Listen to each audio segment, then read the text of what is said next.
Support comes from Missouri Forest Products Association, committed to sustainable and sound conservation of the state's forests, which support more than 41,000 Missouri jobs, resulting in a $10 billion industry.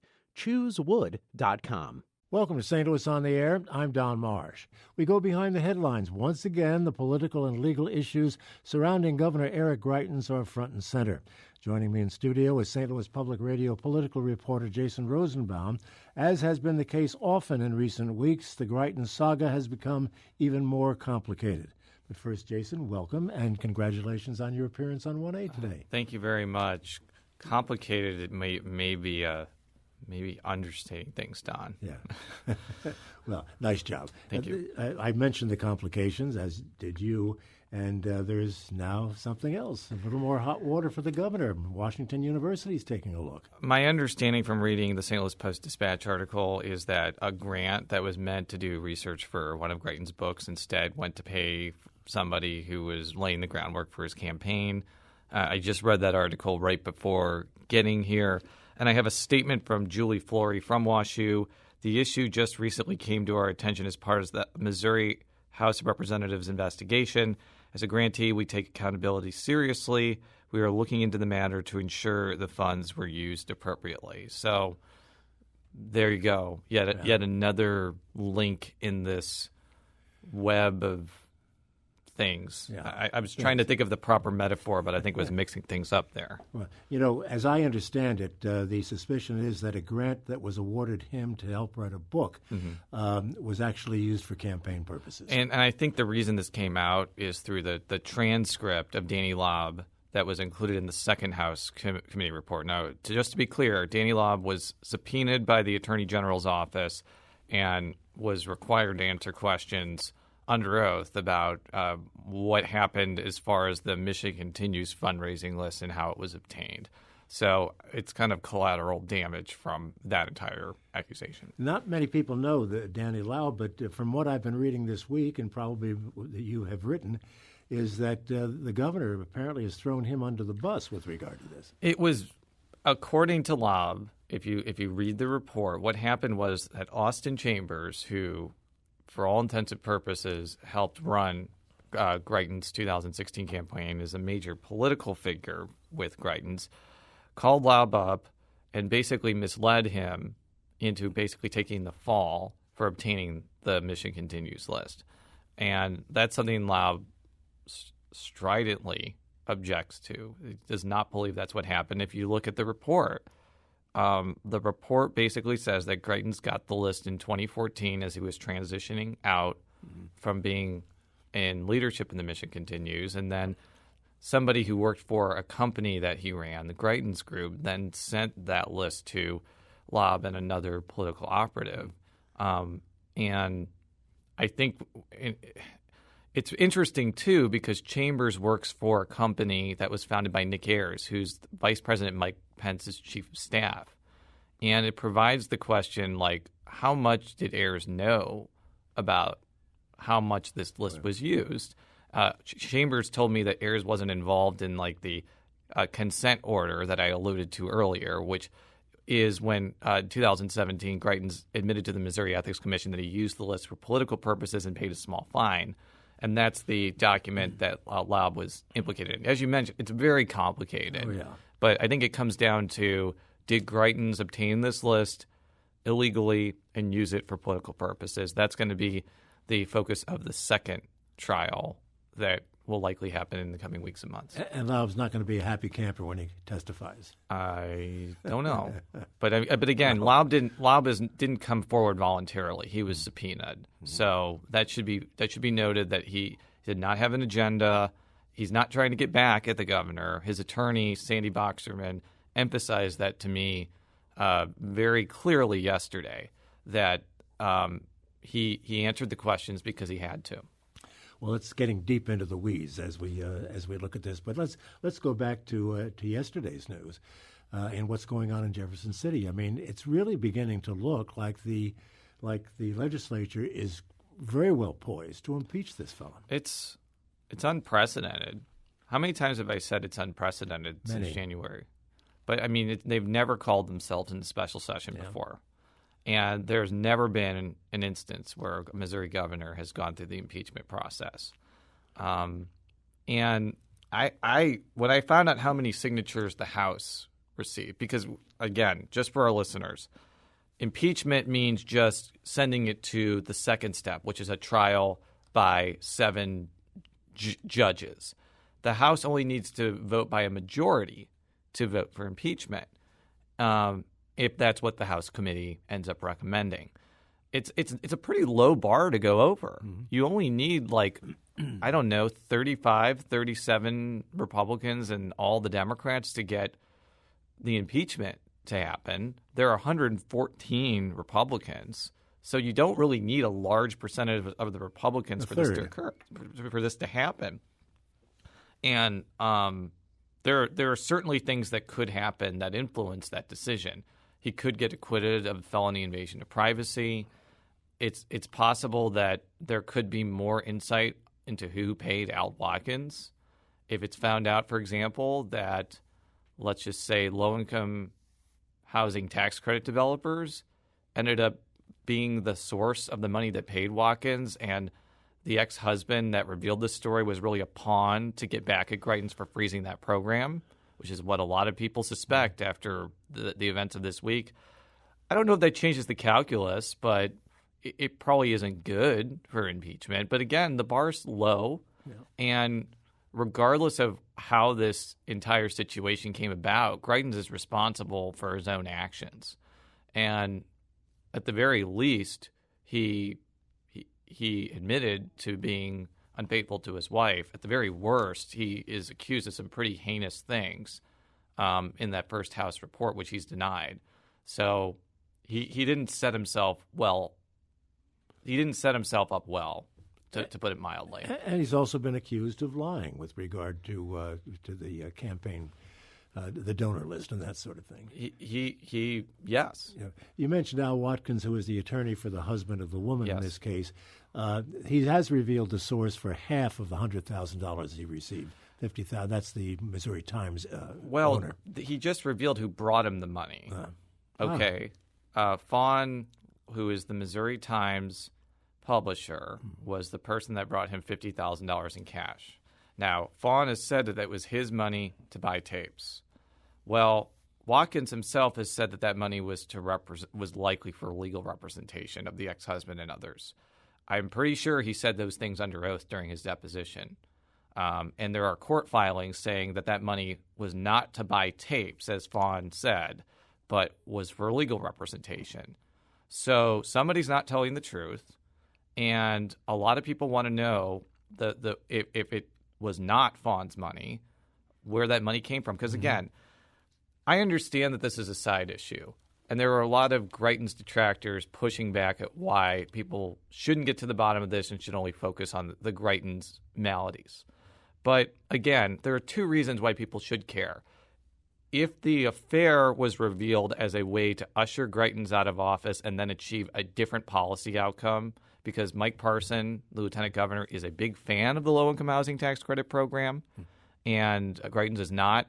And the reason I keep mentioning this is Fawn has pretty deep connections to people involved with that entire situation.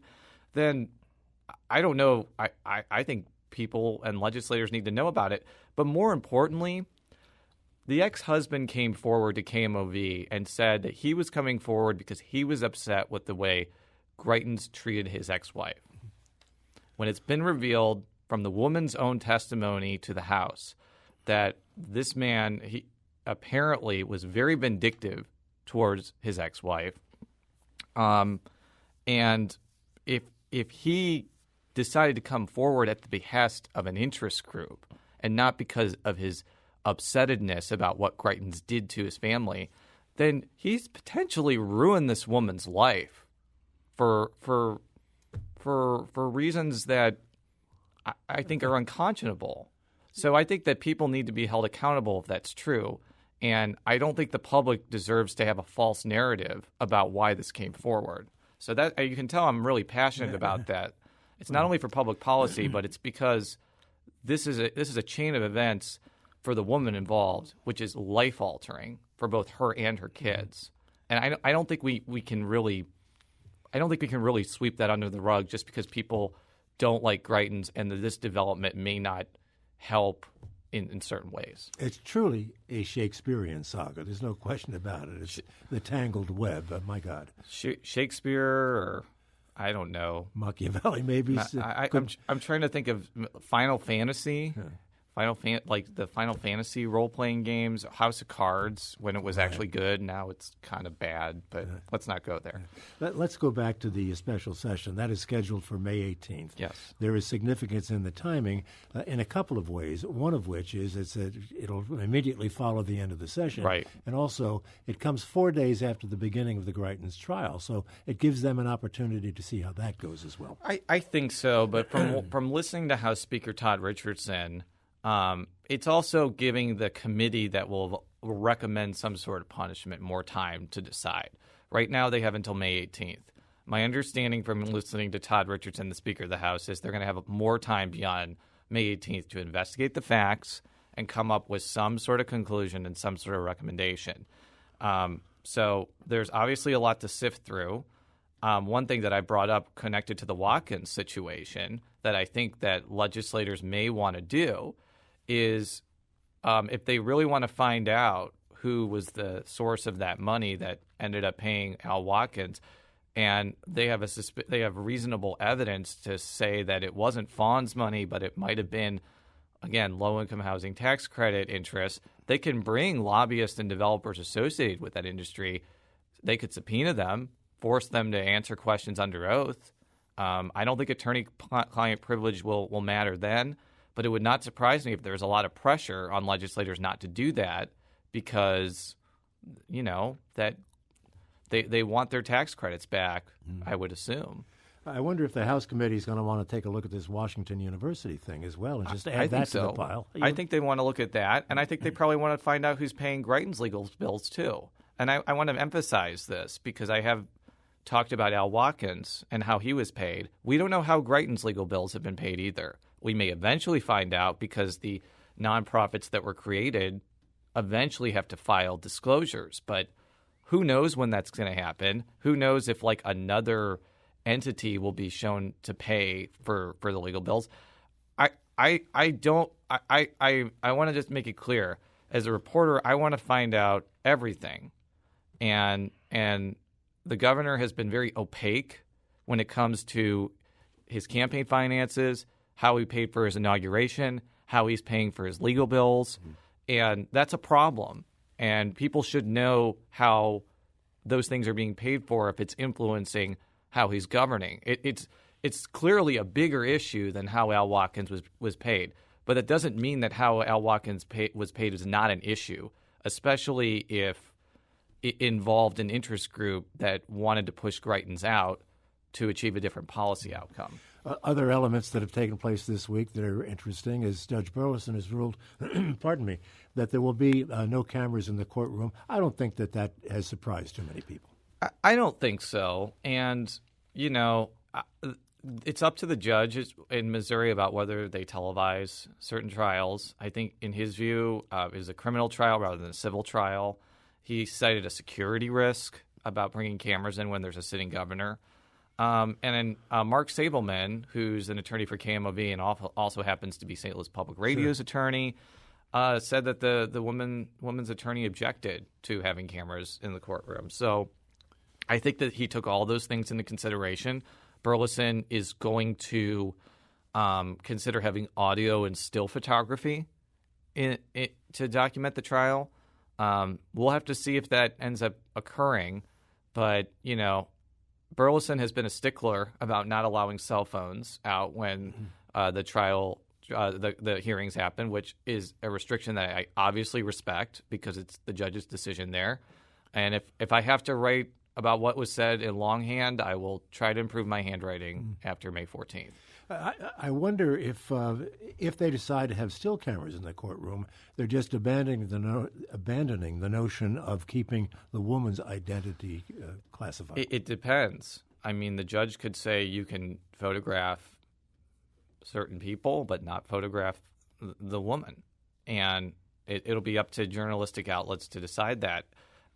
at this point, like, we're not identifying the woman, and therefore we're not identifying the ex-husband who I was pretty critical of just now. Again, you've asked me that question before, and it's not one that I want to make in a vacuum. And at this point, we're not identifying either one, and that's kind of a higher pay grade making that decision. It's one I respect. Yeah, there'll certainly be plenty of cameras outside the court building looking for. I would think so. Yeah. I mean, there has been pretty much every day here so far in St. Louis. Sure. As time winds down here, we've only got a little over a minute left. The judge also has to make some decisions in the next couple of days with regard to excluding certain evidence. Right, and one of them is whether the woman would testify or not. Yeah. And the backstory is that the woman was interviewed by prosecutorial investigator William Tisby. Tisby is in hot water because he allegedly made false statements during a deposition. He then took the Fifth Amendment when he did the redo deposition that was kind of the caveat to continuing the trial. And so the Greitens defense attorneys want all the witnesses interviewed by Tisby excluded. And we'll see if that occurs. I think people I've talked to off the cuff have some questions about whether that would happen.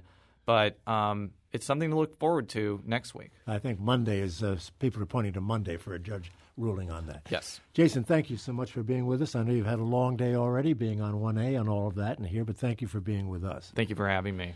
Up next, 1A's Joshua Johnson. He has just wrapped up 2 days of broadcasting here. Back in a moment, this is St. Louis on the Air on St. Louis Public Radio, 90.7 KWMU. Support comes from the Missouri Forest Products Association, providing more than 41,000 jobs in the production of wood pallets, railroad ties, white oak barrels, hardwood floors, and more. Details at choosewood.com.